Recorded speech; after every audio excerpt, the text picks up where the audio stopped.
अच्छा, इसके बाद है रदरफोर्ड का मॉडल। ज्यादा तो नहीं हो गया अभी, वैसे हमने कुछ इतना बड़ा तो नहीं है आज। नहीं, पढ़ा दें, ये तो हो जाएगा। रदरफोर्ड तक पढ़ लेते हैं। ठीक है, फिर आप ना इधर तक ही टेस्ट दे देना। रदरफोर्ड मॉडल तो वैसे ही बहुत आसान है। नहीं, आप, हाँ, अगला भी मतलब यहाँ तक बेशक, हाँ, रदरफोर्ड का पढ़ लेते हैं फिर। हाँ, ठीक सही है। है। इन 1911 Lord Rutherford perform a classic experiment. उन्होंने ना सबसे पहले, अब इससे पहले तक आप अपने जहन में लाएं, हमने जो भी ऊपर टॉपिक पढ़े हैं उनमें हमने क्या पढ़ा है? इलेक्ट्रॉन की डिस्कवरी पढ़ी है, प्रोटॉन की डिस्कवरी पढ़ी है और न्यूट्रॉन की डिस्कवरी पढ़ी है। ठीक है, यही पढ़ा है ना जी। हमने, और इनकी प्रॉपर्टीज पढ़ी है। जी। लेकिन इस इन चीजों इनको हमने डिस्कवर तो कर लिया, लेकिन अभी तक ना किसी को ये पता ही नहीं था कि स्ट्रक्चर कैसा हो सकता है एटम का। तो रदरफोर्ड ने ना फिर एक एटम का जो है ना स्ट्रक्चर दिया। उन्होंने क्या स्ट्रक्चर दिया वो भी हम देखते हैं, और एक्सपेरिमेंट क्या परफॉर्म किया वो हम देखेंगे। इन्होंने ना स्कैटरिंग की थी हाई स्पीड अल्फा पार्टिकल्स की। ठीक है, ये जो है प्लस टू लिखा हुआ है ना, देख। Plus ji. टू का क्या मतलब है? हीलियम न्यूक्लियस है ना, हीलियम का जो होता है ना चार्ज, वो टू होता है। ठीक है, यानी ओके। कि प्रोटॉन नंबर टू होता है ना, एटॉमिक नंबर यही है ना टू। जी। जब टू टू। एटॉमिक, जी। हाँ, तो इसका मतलब है इसमें दो प्रोटॉन है, इसलिए यहाँ पे टू प्लस टू लिखा हुआ है ये सब जगह पे, ये जो ये बने हुए हैं ना। ओके। अच्छा, इसके बाद जो है ना इन्होंने अल्फा पार्टिकल्स लिए which were emitted from a radioactive polonium source, यानी कि यहाँ पर एक पोलोनियम सोर्स था। ठीक है, जिसमें से ये अल्फा पार्टिकल्स निकले थे, ये सारे जो हैं। ठीक है, वाइट वाइट, ये हमने ऊपर पढ़ा भी ओके। है कि पोलोनियम सोर्स में से हमने अल्फा पार्टिकल निकाले हैं। ये हमने कहाँ पे पढ़ा था अभी आपको, अगर याद हो ये तो? न्यूट्रॉन में पढ़ा था, हम्म, न्यूट्रॉन में पढ़ा था। हाँ, यहाँ से। तो यही वो बता रहे हैं कि अब ये जो अल्फा पार्टिकल निकले हैं ना, अब आगे इन्होंने इनको कैसे यूज किया। इनको ना उन्होंने बम्बार्ड करवाया किसके ऊपर, एक उन्होंने ना अबीम ऑफ अल्फा पार्टिकल जो है ये बम्बार्ड करवाई थी गोल्ड फॉइल के ऊपर, यानी कि सोने की एक उन्होंने तार फॉइल सी बनाई हुई थी। उसकी थिकनेस थी 0.00, ये जो लिखा हुआ है 0.0004 सेंटीमीटर इसकी थिकनेस थी। ठीक है, जब ओके। इसकी इतनी थिकनेस थी, इसमें से उन्होंने ये हीलियम न्यूक्लियाई जो है पास करवाए। ठीक है, और इस साइड पे ना हमारे पास जिंक सल्फाइड प्लेट लगी हुई होगी। ठीक है, जिसके ऊपर ना फ्लैश प्रोड्यूस होगा। ये हमने ऊपर पढ़ा था कि जो प्रोटॉन्स होते हैं वो जिंक सल्फाइड प्लेट पर जो है वो क्या करते हैं, फ्लोरेसेंस प्रोड्यूस करते हैं, चमक प्रोड्यूस करते हैं। ये आपने पढ़ा था ना प्रोटॉन्स में, प्रोटॉन्स जी। की जब हम प्रॉपर्टीज पढ़े थे। तो अब वो क्या कह रहे हैं कि a beam of alpha particle was directed onto a gold foil of this thickness as target through a pinhole in lead plate, यानी कि एक ये जो है पोलोनियम सोर्स या रेडियम, इसमें से हमने अल्फा पार्टिकल निकाले हैं और वो इसमें से इधर इस गोल्ड फॉइल में से पास हो रहे हैं।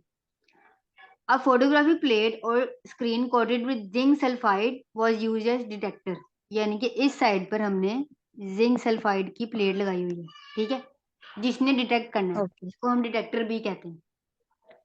Whenever an alpha particle struck the screen, flash of light was produced at that point। ये तो आपको पता है कि जब भी स्क्रीन पर स्ट्राइक करेंगे ये अल्फा पार्टिकल, तो फिर हमारे पास चमक पैदा होगी ना। जी। ठीक है, तो जब उसने ये एक्सपेरिमेंट किया ना, कुछ तो बिल्कुल इस पर जाके स्ट्राइक कर गई ना, इस सरफेस पे, और कुछ ऐसे ओके। हीलियम थे जो बाउंस बैक हो गए थे। ठीक है, और कुछ ने जो है स्लाइटली डिफ्लेक्शन शो की थी, इन्होंने डिफ्लेक्शन शो की थी, ये वाले जो है ये बाउंस बैक हो गए थे। ठीक है, ओके। अच्छा, इसके बाद जो है फिर उन्होंने ना इससे ये चीज डिड्यूस की, मतलब जहन में लेके आए वो कि ऐसा क्यों हो रहा है, सारी की सारी अल्फा पार्टिकल जो है वो इस पर क्यों नहीं चमक पैदा कर रहे। फिर उनके जहन में ये बात आई कि हो सकता है कि दरमियान में कोई सॉलिड चीज हो, दरमियान में कोई ऐसी चीज हो जिससे टकरा कर ये रेज जो है ये वापस आ रही है। ठीक है, और उन्होंने इस जी। पार्ट को भी कह दिया था कि ये न्यूक्लियस है। ये हम पढ़ लेते हैं अब। Whenever an alpha particle struck the screen, flash of light was produce at that point. ठीक है, ये उन्होंने बताया है कि जब अल्फा पार्टिकल स्ट्राइक करते हैं तो फ्लैश प्रोड्यूस होता है। इट वॉज ऑब्जर्व जी। That most of the particles went through the foil undeflected. वो कह रहे हैं कि मोस्ट जो द पार्टिकल्स है ना वो अनडिफ्लेक्टेड जो है ना, अनडिफ्लेक्टेड का मतलब है कि वो डिफ्लेक्ट नहीं हुए थे, वो सीधे चले गए थे। ठीक है, ओके। सम वर डिफ्लेक्टेड, कुछ डिफ्लेक्ट हो गए थे एट फेयरली लार्ज एंगल्स, यानी कि काफी बड़े एंगल पे, जैसे यहाँ पे एंगल जो है, इसके दरमियान जो एंगल है, large angle, and a few were deflected backward. Rutherford proposed that rebounding particle must have collided with the central heavy portion of atom, which he called as nucleus. फिर उन्होंने ना जब ये देखा ना कि कुछ डिफ्लेक्ट हो गए हैं, वापस आ गए हैं, तो फिर उन्होंने रदरफोर्ड ने जो है ना कहा कि ये जो रीबाउंडिंग हो रही है ना पार्टिकल्स की, वो इस वजह से हो रही है कि हो सकता है सेंटर में कोई हैवी पोर्शन हो, ठीक है। और वो जो हैवी ओके पोर्शन है उसको उन्होंने क्या कह दिया, न्यूक्लियस, ठीक है। समझ आ गया यहाँ तक? जी उसके बाद उन्होंने क्या किया, ऑब्जर्वेशन दी इसके ऊपर ना, इस एक्सपेरिमेंट के बाद कि रदरफोर्ड प्रपोज दी प्लेनेटरी मॉडल। प्लेनेटरी मॉडल होता है प्लेनेट, प्लेनेट जो होता है हमारी अर्थ जैसे घूम रही है सूरज के गिर्द, और डिफरेंट प्लेनेट जो है वो सूरज के गिर्द घूम रहे हैं ना, जी तो उसने ना यही सोचा अपने जहन में कि जैसे सूरज है ना एक सेंटर पॉइंट है जिसके इर्द गिर्द सारे प्लेनेट घूम रहे हैं, तो उसने न्यूक्लियस को एक सेंटर पॉइंट कह दिया, और उसके गिर्द जो है उसने कहा कि इलेक्ट्रॉन जो है वो सर्कुलर पाथ में रिवॉल्व करेंगे, ठीक है। ये उसने जो है ओके ना एक ऑब्जर्वेशन दी थी अपनी। Similar to solar system, for an atom in which a tiny nucleus is surrounded by an appropriate number of electrons, ठीक है, in which tiny nucleus is surrounded by appropriate number of electrons. Atom as a whole being neutral, atom वो कह रहे हैं आप, ये तो आपको पता है कि as a whole atom जो है वो neutral होता है.